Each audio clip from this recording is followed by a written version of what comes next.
নিশিকান্ত মজুমদারের পুরো আটচালায় অনেক লোকের কোলাহল সেদিন শোনা যাচ্ছে। সন্ধ্যের গল্পের আসরে আজ গল্প হচ্ছিল প্রেত চর্চা নিয়ে, সেই নিয়েই এত কোলাহল। আরে দোদর, ওইসব ভূত টুত কিছুই হয় না, ওসব কেবলই বুঝলো কি, আর কিছুই নয়। না হে না, ওনাদের এমন অশ্রদ্ধা করো না। কে বলতে পারে ওই সামনের বেল গাছে কোনো ব্রহ্মদত্তি আছে কিনা। ওরে বাবা রে, রাম রাম রাম রাম রাম রাম। ঠিক এমন সময় দেখা গেল খড়মের ঠক ঠক শব্দ করতে করতে কে যেন সেদিকেই এগিয়ে আসছে। জমাট বাঁধা অন্ধকারে মুখটা ঠিক করে দেখা যাচ্ছে না। হঠাৎই একটা দমকা হাওয়ায় দালানের লণ্ঠনগুলো নিভে গেল সবকটা। কই কই সব এসে গেছো নাকি হে? ওরে নরেশ, এত আধার কেন বাপ? হ্যারিকেনগুলি জেলে দে সব। সবাই তো কখন এসে গেছে খুড়ো, আপনারা আজ আসতে এত দেরি হলো যে? হ্যাঁ রে, আমি তো এখানে ছিলুম না বাছা। ছেলে বউ সব জোর করে নিয়ে গেছিল ঘুটিং ডাঙায়। বলো কি হে, ঘুটিং ডাঙা সে আবার কোথায়? সেরকম বিদঘুটে নাম বাপের কালে তো শুনিনি কখনো। তা আমিও কি শুনেছি আগে। ছেলে শহরে কাজ করে, সেখানেই নাকি কার মুখে শুনেছে ঘুটিং ডাঙার রাজবাড়ির কথা। জায়গাটা বর্ধমানের অধিক, কিন্তু আর বলো কেন, সেইখানে গিয়ে ভূতের পাল্লায় পড়েছিলুম। হ্যাঁ ভূত? সে কিরকম? কি বলো কি ভূত? শুনি শুনি। না গো, আমি আজ উঠি বুঝলে, অমন অনাছিত্রী কথা শুনতে বাবু আমার মোটে ভালো লাগতেছে না। ওরে হারান, এত লোক থাকতেও তুমি ভয় পাচ্ছ কেন? শোনোই না কি হলো সেদিন। বসো বসো, সেখানে বসো। সেই বয়সে সমতলা হলে কি চলে?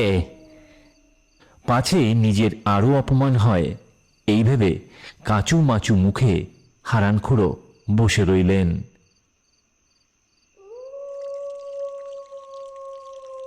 না না, এমন অদ্ভুত জায়গায় আর যাবো না বাপু, বুড়ো হাড়ে আর জোর পাইনে। এইভাবে বললে হবে না বাবা, আপনাকে যেতেই হবে। আমরা অনেক আশা নিয়ে এবার এসেছি, আর তাছাড়া এখানে আপনি একা একা থাকেন, একটু বেরিয়ে এলে আপনারও ভালো লাগবে বাবা। তোমরাই জান না বাপু, সেই বুড়োকে নিয়ে আবার কেন এত টানাটানি করছো? এ চলে না বাবা, তুমি সঙ্গে থাকলে আমাদের ভালো লাগবে। এরপর আর না করতে পারলুম না। আমরা তিনজনে রওনা দিলুম ঘুটিং ডাঙা রাজবাড়ির উদ্দেশ্যে। তা যাবেন কোনে কর্তা? ঘুটিং ডাঙায় রাজবাড়ি ঘাটে যাবো, যাবে? তা যাব না কেন কর্তা, ছুটে আসেন ছুটে আসেন। আমরা নৌকোয় চেপে বসতেই নৌকো ছেড়ে দিল। আমরা ছইয়ের ভিতর গিয়ে বসলুম। মনে মনে ভাবলুম, ছেলে আর বৌমা জোর করে না নিয়ে এলে এই মনোমুগ্ধকর প্রকৃতির শোভা আমার আর তেমন বুঝি দেখাই হতো না। মাঝি দাঁড় বেয়ে চলেছে সামনের দিকে মুখ করে। কিছুক্ষণের মধ্যেই আমাদের নৌকো একটা ঘাটে এসে ঠেকলো। এই যে চলে এসেছি, নামেন কর্তা নামেন, আর দেখে নামবেন। সেই ঘাটের নামই ঘুটিং ডাঙা। আর আর ওই ওই যে দেখতেছেন না, ওই হলো ঘুটিং ডাঙা রাজবাড়ি। এ কেমন আধারি জায়গা বাবু, ঠিক সুবিধে লাগছে না। এখানে কি কেউ থাকে নাকি? পুরো রাজবাড়িতে কি আর মানুষ থাকে বাবু যে আলো জ্বেলে রাখবে? আধার তো হবেই, আর আধারে যারা থাকার তারা ঠিকই আছে। যান যান, দেখে আসুন। আমরা পথ চলতে লাগলুম। শুকনো পাতার উপর দিয়ে খেতে চলেছি। খস খস শব্দ উঠছে। সেদিকটায় ঘন গাছপালার জঙ্গল, লোকজনের যাতায়াত বিশেষ নেই তা বোঝাই যাচ্ছে। এরপর মিনিট 10 হাঁটার পর অবশেষে আমরা পৌঁছলুম সেই ঘুটিং ডাঙা রাজবাড়িতে। প্রকাণ্ড সিংহ দরজায় মোটা তালা লাগানো ছিল একখানা। ভাবলুম এত দূর আসা বুঝি বৃথাই গেল। আমার ছেলে এগিয়ে গিয়ে তালাটা ধরে হ্যাঁচকা একটা পান দিতেই ঘুট করে খুলে গেল তালাটা। একবারই মরছে পড়া তালা, হাত দিতেই কেমন করে খুলে গেল দেখলে? মনে হচ্ছে যেন ইচ্ছে করে কেউ আলগা করে ঝুলিয়ে রেখেছে। ও গো, ভেতরে কি না গেলেই নয়, কেমন গাটা ছমছম করছে আমার। আরে ধুর, ভেতর ডিম একটা, চলোই না, কি হবে? সেই বিশাল ফাঁকা জায়গায় অশরীরের মতো দাঁড়িয়ে রয়েছে কয়েকটা পাথুরে মূর্তি, পরীর আকারে তৈরি তাদের চেহারা। আমরা এগোতে থাকলাম, মুখে কোনো কথা নেই আমাদের। সামনেই দেখা গেল সারি সারি সিঁড়ি। সেই সিঁড়িগুলো কোথায় উঠে গেছে আমরা কেউ জানি নে। সিঁড়ি বেয়ে উপরে উঠে দেখা গেল সারি সারি দেওয়া অনেকগুলো ঘর পরপর। আচ্ছা বাবা, তুমি ওদিকটাই কি দেখো তো, আর আমি ওপাশে চাই। আজ রাতটা থাকার মতো একটা ঘর জোগাড় করলেই হলো। আমি এগিয়ে চললাম সেই লম্বা বারান্দা দিয়ে। নিখিল বা বৌমা মিনতি, কারো কোনো সাড়া শব্দ নেই। আমি নিখিলের নাম ধরে ডাকলাম বেশ কয়েকবার। নিখিল, ও নিখিল, বাপ কোথায় তোরা? কারো কোনো সাড়া শব্দ পেলাম না। বাইরে তখন গাঢ় অন্ধকার, পরপর অনেকগুলো ঘর। সবকটা পেরিয়ে আমি এগিয়ে যেতে লাগলাম। নিখিল, বাপ আমার, কোথায় গেলি তুই? চোখে যে কিছুই ঠাহর করতে পারছি না। শেষের ঘরটার সামনে দাঁড়াতেই আমি থমকে গেলাম। ততক্ষণে চোখ শুয়ে এসেছে আমার। সেই শেষের ঘরে অন্ধকারের মধ্যে দেখলাম একটা নারী মূর্তির অবয়ব। তার চুলগুলো খোলা, সন্ধ্যার বাতাসে যেন এলোমেলো ভাবে উঠছে সেগুলো।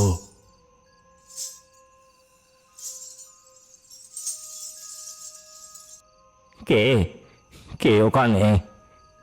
বৌমা, বৌমা তুমি? বৌমা, লন্ঠনটা জ্বালাও দেখি মা। আমি আমি বুড়ো মানুষ, এতক্ষণ অন্ধকারে কিছুই ঠাহর করতে পারছি না। এই কথা শোনা মাত্র সেই ছায়া মূর্তিটা খলখল শব্দে হেসে উঠল।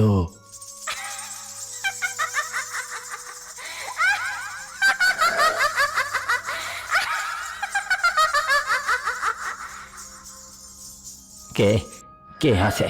কে কে ওখানে? কে? হঠাৎ বৌমার ব্যাকুল কণ্ঠস্বর আমার কানে এসে পৌঁছালো। বাবা, বাবা, কোথায় কোথায় আপনি বাবা? আমার তাড়াতাড়ি সেই কণ্ঠস্বর লক্ষ্য করে এগোতেই দেখলাম নিখিল আর বৌমা লণ্ঠন হাতে আমাকে খুঁজতে খুঁজতে এদিকেই আসছে। আমি টান ভয়ে ওদের দিকে এগিয়ে গেলাম। তুমি তুমি এদিকে কি করছিলে বাবা? আমি আর মিনতি সেই কতক্ষণ তোমাকে খুঁজছি, কতবার ডাকলাম তোমাকে, তুমি শুনতে পারোনি? না রে বাবা, শুনতে পাইনি কিছু। কিন্তু কি হয়েছে নিখিল? এত এত অস্থির লাগছে কেন তোকে? কিছু কিছু দেখেছিস নাকি তুই? এই এই বাড়িটাই কিছু আচ্ছা বাবা, আমাদের আমাদের পিছু নিয়েছে কিছু। এই বাড়িটায় নিশ্চয়ই কিছু আছে। হ্যাঁ বাবা, ওদিকে বারান্দায় আপনার মতো কাউকে দেখলাম। এর সঙ্গে একজন যুবতী, তার নপুর পড়া পায়ের আওয়াজে সারা বাড়ি ছমছম করছে। তবে তবে আমি যা দেখলাম তাই কি সত্যি? ওটা ওটা কি ছিল? তবে কি ছিল ওটা? নিখিল কি দেখার কথা বলছে? কি দেখার কথা বলছে?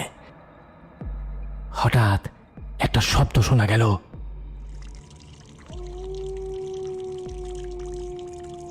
ও কি?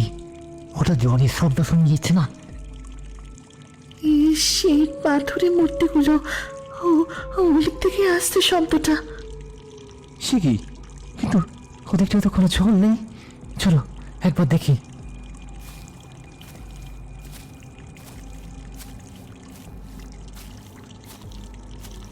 বাবা আমাদের সঙ্গে থাকো, অন্য কোথাও যেও না। জায়গাটা ভারী অদ্ভুত বাবা। এখানে এদের আসা উচিত হয়নি, একদম উচিত হয়নি। এরপর একসাথে সেই পাথুরে মূর্তিগুলোর দিকে গেলাম আমরা। অবাক চোখে চেয়ে দেখলাম সবকটা পাথুরে মূর্তি থেকে অঝোর ধারায় জল পড়ছে।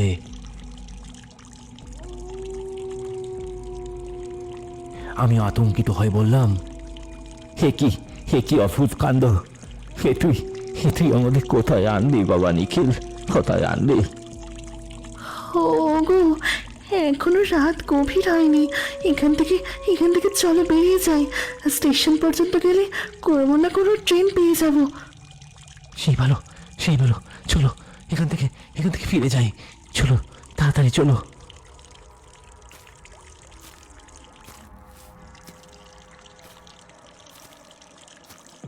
কিন্তু এ কি, বড় দরজাটার সামনেই গিয়ে দেখি সেই ভাঙা দরজাটা নতুনের মতো যেন ঝকঝক করছে।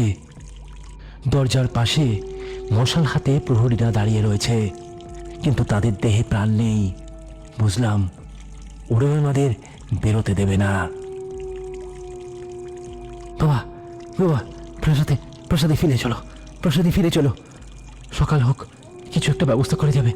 চলো মিনতি, চলো আর দেরি করো না, চলো।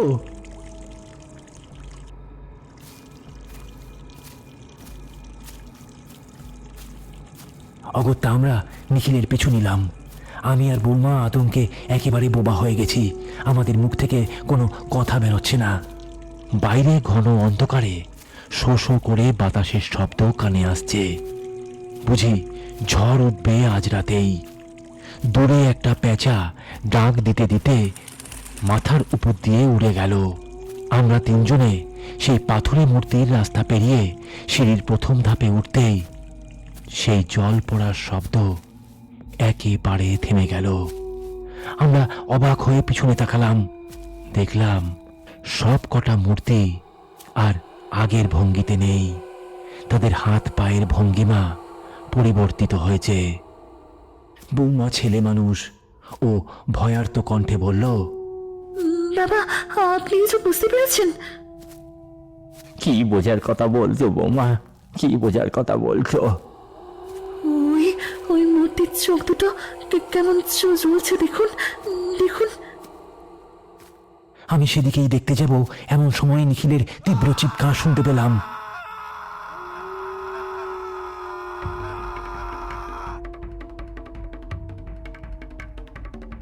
নিখিল প্রায় হামাগুড়ি দিয়ে সামনের ঘর থেকে বেরিয়ে আসছে, মুখে অসম্ভব রকমের ভয়ের ছাপ। তোমরা পালিয়ে যাও এখান থেকে, পালিয়ে যাও, নয়তো কেউ বাঁচবে না। বাবা, বৌদি, পালিয়ে যাও এখান থেকে। এরপর দেখলাম কে যেন ওকে অন্ধকার ঘরের ভেতর টেনে নিয়ে গেল, আর আমাদের সামনেই সেই দরজাটা বন্ধ হয়ে গেল। এখান থেকে যে করেই হোক বেরোতে হবে বৌমা, বেরোতে হবে। বৌমার কোনো কথা আমি শুনতে পেলাম না।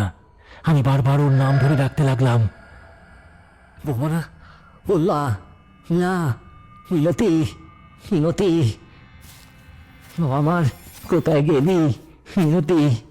কিন্তু কোনো সাড়া পেলাম না। ধীরে ধীরে আমার চোখের সামনেই ফুটে উঠল এক নারী মূর্তি। আমি স্তম্ভিত হয়ে দাঁড়িয়ে রইলাম।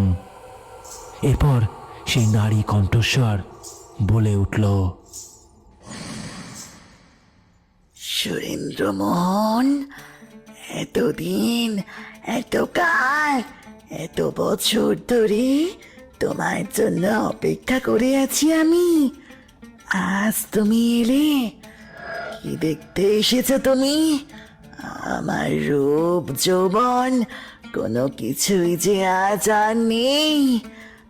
এত বছর ধরে তোমার অপেক্ষা করতে করতে সব কিছু যে হারিয়ে গেছে সুরেন্দ্রমোহন। কে তুমি? আর কেই বা সুরেন্দ্রমোহন? আমার নাম শৈল চক্রবর্তী।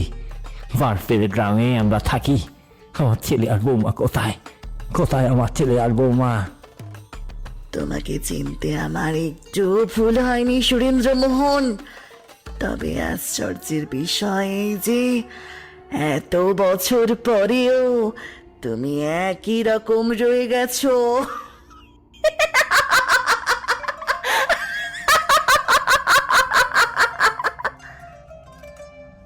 আমার তখন মনে পড়ল সিংহ দরজা দিয়ে ঢোকার পরে ফ্রেমে বাঁধানো কয়েকটা ছবি চোখে পড়েছিল। একটা ছবির নিচে লেখা ছিল সুরেন্দ্রমোহন।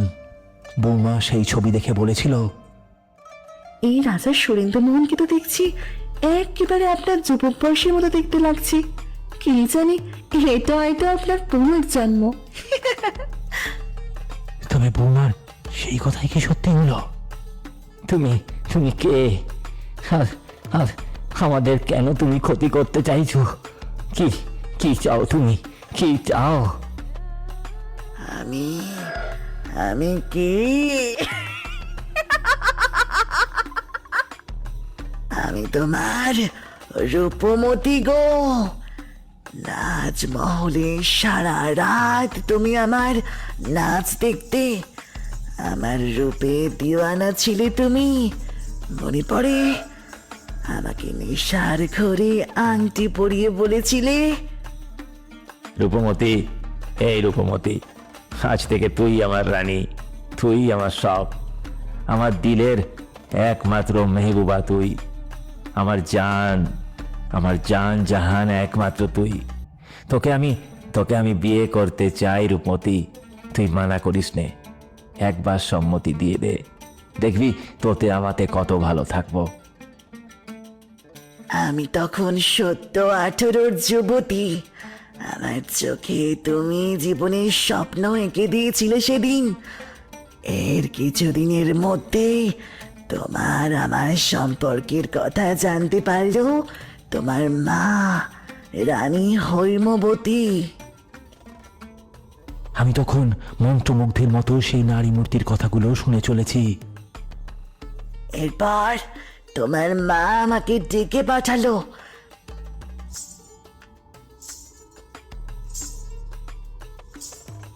আমাকে তিরস্কার করে বলল, নাচমহল থেকে রাজমহলে উঠে আসার খুব শখ হয়েছে দেখছি তোর। আমি তোমার দেওয়া আংটি তোমার মাকে দেখালাম। রানীমা আংটি দেখে চিনতে পারলেন। তারপর সেই আংটি আমার আঙুল থেকে খুলে নিলেন আর বললেন, এই আংটি তুই চুরি করেছিস, জানিস এই কথা যদি কেউ জানতে পারে তোকে প্রাণে মেরে ফেলবে। ভেবেছিলি আমার ছেলেকে বদনাম করে রাজরানী হবি। দূর দূর দূর হ এখান থেকে, দূর হয়ে যা পোড়া মুখী। কাল সকালে উঠে এই বাড়ির ত্রিসীমানায় তোকে যেন না দেখি। আমি কাঁদতে কাঁদতে নাচমহলে ফিরে গেলাম। ওই যে নিচে সব শেষের ঘরটা, ওটাই ছিল নাচমহল। তারপর ওই নাচমহলে সেদিন রাতেই লজ্জায় অপমানে আমি নিজেকে শেষ করে দিই। পরদিন তুমি এসেছিলে সুরেন্দ্রমোহন, কিন্তু তখন সব শেষ।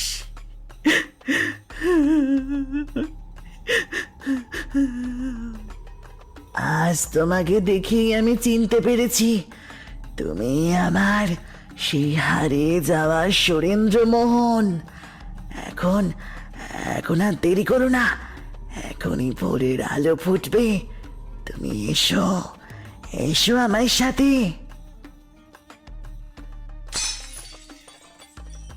তা হয় না রূপমতি, আমার ছেলে বৌমা রয়েছে, পোড়া ছাড়া ভরসা করার মতো কেউ নেই আমার। ওদের তুমি মুক্তি দাও। আমার হয়তো আবার অন্য কোনো জন্মে তোমার সঙ্গে আবার দেখা হবে, তুমি অপেক্ষায় থাকো। কিন্তু এ জন্মে আমাদের মুক্তি দাও রূপমতি, এ জন্মে আমাদের মুক্তি দাও। কি কি বললে? যাবে না তুমি? আমার সাথে যাবে না? আবার আবার ধোকা দিলে আমায়। বেঁচে থাকার এত লোভ তোমার? তাহলে দেখো দেখো কি হয়।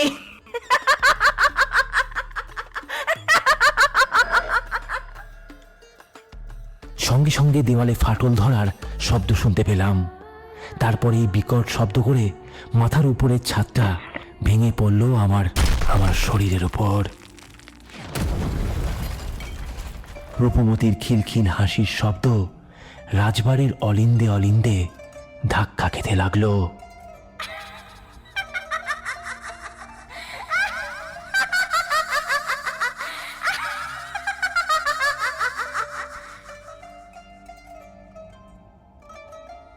এই বলেই শৈলখুড়ো সেদিনের মতো গল্প থামালেন। হঠাৎ একটা গোঙানির শব্দ শোনা গেল পাশ থেকে। বোঝা গেল হারানখুড়ো ভয়ে রীতিমতো কাঁপছেন। কি সব আজগুবি গল্প কইছো খুড়ো?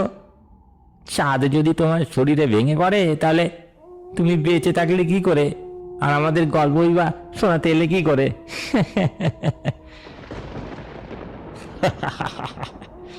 বেঁচে ফিরেছি সে কথা তোরে কে বললো নিধু? কে বললো আমি বেঁচে ফিরে তোদের গল্প শোনাতে এসেছি? শৈলখুড় এই কথা শেষ হওয়া মাত্র দালানে রাখা প্রদীপখানা হঠাৎই দপ করে নিভে গেল। সকলে চমকে উঠে দেখল শৈলখুড়ো কোথাও নেই। এবার দালানের পাশে বিস্ময়ের দৃষ্টিতে তাকালো সকলে। না, সেই খড়ম জোড়াও নেই, সেই লাঠিখানাও নেই কোথাও। অনেক খুঁজেও সেগুলো পাওয়া গেল না।